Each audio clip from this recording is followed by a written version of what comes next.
I mean, it's interesting. I mean, John, the director's talked about this in interviews, but the script was obviously structured slightly differently. There's a sequence in the middle of the film where, after the first time Almut's had cancer and she goes into remission, there's a sort of montage where they celebrate her being in remission, and then they try and conceive a child, having frozen their embryos before her treatment began.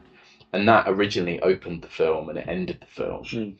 So the film, the sort of on the page, it was very deliberately trying to go, it's sort of not a film about death so much as how you live under the sort of spectre of death.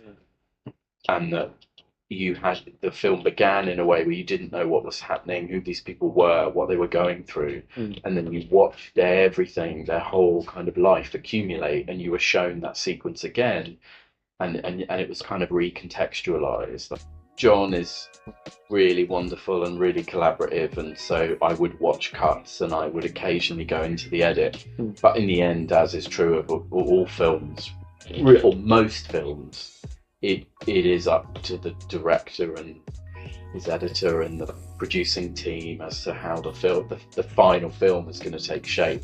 I saw the cut where they ended on eggs and they began the film with eggs, and I could completely see what they were doing and how they were joining those up. Yeah, and I think once John knew that was how he wanted to end the film, then of course he went back and he sort of realised he had an opening that could begin in that same way.